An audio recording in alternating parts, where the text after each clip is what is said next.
경북 안동에서 홀로 생활하고 있는 71세 김인섭 어르신은 요즘 들어 아침마다 기온이 뚝 떨어지는 느낌을 자주 받곤 했습니다. 평생 새벽 5시면 일어나 마당을 쓸고 작은 텃밭에 물도 주던 분이었지만 최근엔 알람을 여러 번 끄고 나서야 겨우 몸을 일으킬 수 있었습니다. 일어나기 전 무릎 위에 손을 두르고 잠시 숨을 고르던 그의 모습은 몇 년 전 활기 넘치던 모습과는 많이 달라져 있었습니다. 딸 혜진 씨는 그런 아버지가 걱정됐습니다. 요즘 밥은 제대로 챙겨 드시는지, 아침에 김치에 밥만 드시는 건 아닌지 계속 신경이 쓰였죠. 혜진 씨는 여러 번 단백질을 챙겨 드시라고 말씀드렸지만 인섭 어르신에게 단백질이라는 말은 왠지 젊은 사람들 얘기처럼 들렸습니다. 자신은 운동선수도 아닌데 무슨 단백질이 필요하냐는 생각이 들었죠. 그러던 어느 날이었습니다. 동네 주민센터에서 운영하는 시니어 건강교실에서 강사가 이런 이야기를 했습니다. 근육은 70대 이후에도 충분히 다시 늘어날 수 있는데 한 가지 조건이 있다는 것이었습니다. 필수 아미노산을 꾸준히 매일 충분히 섭취해야 한다는 것이죠. 하루 단백질이 부족하면 기력이 저하되고 근육이 감소하면서 쉽게 넘어지게 되고 만성 피로로 이어진다고요. 이 말을 듣는 순간 인섭 어르신은 며칠 전 계단을 내려가다 무릎이 순간적으로 덜컥했던 순간이 떠올랐습니다. 강사가 말을 이어갔습니다. 아침에 단 하나만 챙겨도 충분하다고 했습니다.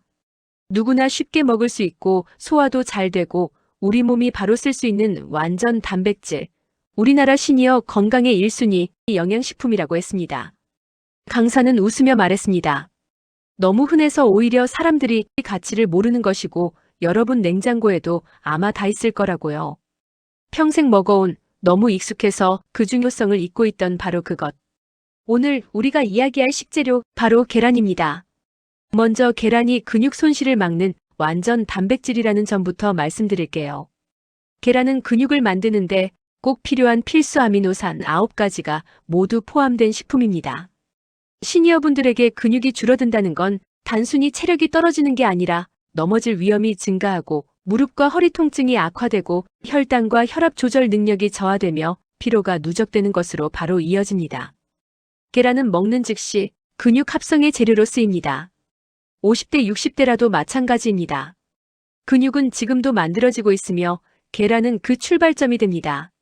실제로 연구에 따르면 시니어분들이 하루에 계란 한두 개를 꾸준히 섭취하면 근육량이 유지되고 근력이 개선된다는 결과가 많이 보고되고 있습니다.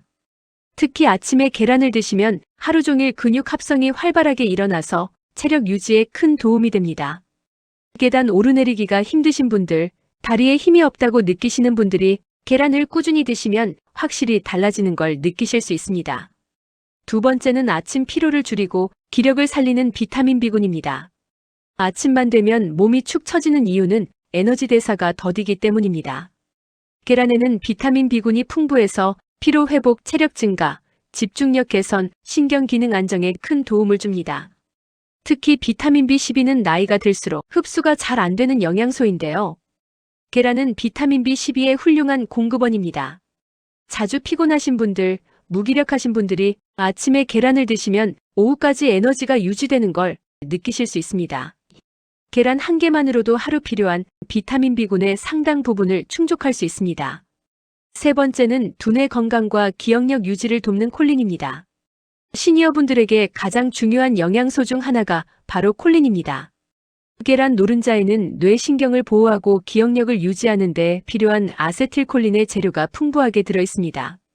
깜빡하는 일이 잦으신 분들, 단어가 생각 안 나는 분들, 집중력이 떨어지신 분들은 이런 증상이 있을 때 계란이 매우 도움이 됩니다. 실제로 콜린을 충분히 섭취하면 인지 기능이 개선되고 치매 예방에도 도움이 된다는 연구 결과들이 있습니다. 계란 하나에는 하루 필요한 콜린의 약 30% 정도가 들어있어서 매일 드시면 두뇌 건강에 큰 도움이 됩니다. 네 번째는 눈 건강을 지키는 루테인과 제아잔틴입니다. 백내장이나 황반변성이 걱정되는 나이라면 계란 노른자의 항산화 성분은 정말 큰 역할을 합니다. 시금치에도 루테인과 제아잔틴이 들어있다고 말씀드렸는데요. 계란의 경우 흡수율이 3배 이상 높습니다. 이 성분들은 눈의 황반을 보호하고 자외선으로부터 눈을 지켜줍니다. 눈이 자주 침침하신 분들, 눈이 쉽게 피로해지시는 분들이 계란을 꾸준히 드시면 눈 건강이 개선되는 걸 느끼실 수 있습니다. 특히 노인성 안과 질환 예방에 매우 효과적입니다. 마지막 5번째는 포만감입니다. 계란은 천천히 에너지를 제공하는 식품이라서 아침에 드시면 허기 예방, 혈당 안정, 체중 관리에도 효과가 큽니다. 아침에 계란을 드시면 점심때까지 배고픔을 느끼지 않으실 겁니다. 또한 계란의 단백질이 혈당을 안정시켜주기 때문에 당뇨가 있으신 분들에게도 좋습니다. 간식을 자주 찾으시는 분들, 식사 후에도 금방 배고파지시는 분들이 아침에 계란을 드시면 확실히 달라지는 걸 느끼실 수 있습니다. 계란은 매우 안전한 식품이지만 몇 가지 주의사항은 있습니다. 정확한 정보를 아시고 드시는 게 중요합니다. 첫 번째, 콜레스테롤이 걱정되시는 분들이 많으신데요. 최근 연구에 따르면 정상적인 시니어분들에게 하루 한두 개의 계란은 콜레스테롤에 큰 문제가 없습니다. 좋은 콜레스테롤을 증가시키는 효과도 있습니다. 예전에는 계란 노른자가 콜레스테롤을 높인다고 해서 많이 드시지 말라고 했는데요. 최근 연구들은 이것이 잘못된 정보였다는 것을 보여주고 있습니다. 우리 몸의 콜레스테롤 대부분은 간에서 만들어지는 것이지 음식에서 오는 게 아니거든요.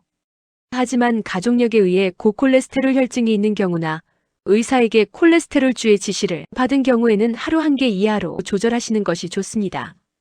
본인의 건강 상태에 따라 담당 의사와 상담하시는 게 가장 안전합니다. 두 번째, 반드시 익혀 드셔야 합니다. 노약자분들은 생식이 위험할 수 있습니다. 살모넬라 감염을 예방하기 위해 반숙에서 완숙 정도로 익혀 드시는 게 가장 안전합니다. 날계란이나 반숙 계란은 면역력이 약한 시니어분들에게는 식중독 위험이 있으니 꼭 완전히 익혀서 드세요. 계란을 삶을 때는 끓는 물에 10분 이상 삶으면 완숙이 되고 계란찜이나 계란국도 익혀서 드시면 됩니다. 특히 여름철에는 더욱 주의가 필요합니다. 세 번째, 담석증이 있으신 분들은 주의가 필요합니다. 노른자의 지방이 부담될 수 있으므로 담석증이 있으신 분들은 의사와 상해 후 섭취량을 조절하셔야 합니다. 담석증으로 수술을 받으신 분들도 처음에는 조금씩 드시면서 몸의 반응을 살펴보시는 게 좋습니다. 네 번째, 계란 알레르기가 있으신 분들도 드물게 계십니다. 계란을 드신 후 두드러기가 나거나 소화가 안 되거나 호흡이 곤란해지는 증상이 있다면 알레르기일 수 있으니 병원에 가보셔야 합니다. 그럼 이제 계란을 어떻게 드시면 가장 좋을까요? 체질과 상황에 맞는 방법을 구체적으로 알려드리겠습니다. 첫 번째는 아침 한 끼에 삶은 계란 한두 개입니다. 가장 추천하는 방법입니다. 소화도 잘 되고 단백질 흡수율도 가장 좋습니다. 계란을 삶을 때는 찬물에 계란을 넣고 센 불로 끓이다가 물이 끓기 시작하면 중불로 줄여서 10분 정도 더 삶으시면 됩니다. 삶은 계란은 껍질을 까서 그냥 드셔도 좋고 소금을 살짝 찍어 드셔도 좋습니다. 아침 식사와 함께 드시면 하루 종일 에너지가 넘치는 걸 느끼실 수 있습니다. 삶은 계란은 냉장고에 보관하시면 3일에서 4일 정도는 드실 수 있으니 한 번에 여러 개 삶아 두시면 편리합니다. 두 번째는 계란찜입니다. 치아가 약한 시니어분들에게 정말 좋은 조리법입니다. 부드럽고 흡수율도 매우 뛰어납니다. 계란찜을 만드실 때는 계란을 잘 풀어서 물이나 육수를 1:1 비율로 섞으시고 소금으로 간을 하신 다음 찜기에 쪄주시면 됩니다. 센 불에서 5분, 약한 불에서 5분 정도 찌면 부드러운 계란찜이 완성됩니다. 여기에 새우나 채소를 넣으시면 영양도 더 풍부해지고 맛도 좋아집니다. 특히 입맛이 없으신 날에 계란찜은 정말 좋은 선택입니다.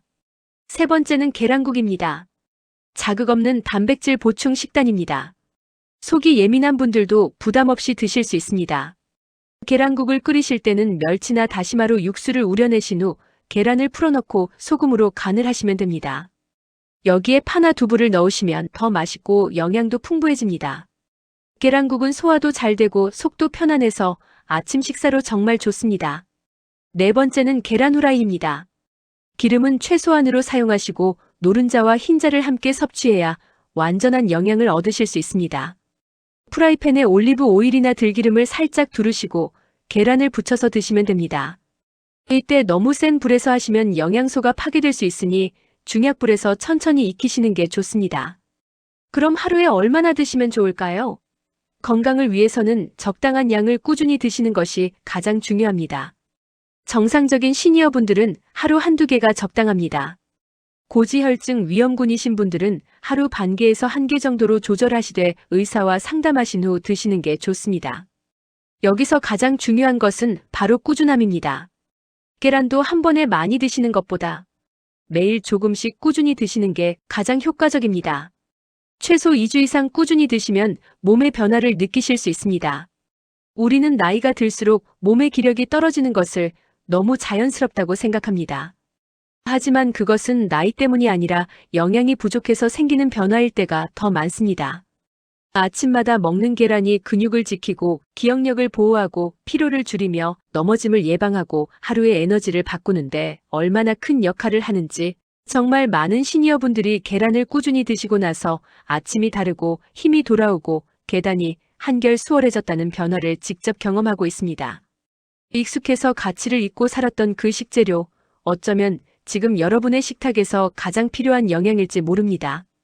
오늘부터 여러분의 식탁에 계란이 조금 더 자주 올라간다면 몸은 생각보다 훨씬 빠르게 변화하기 시작할 것입니다. 다음 영상도 여러분을 위해 정성껏 준비하겠습니다.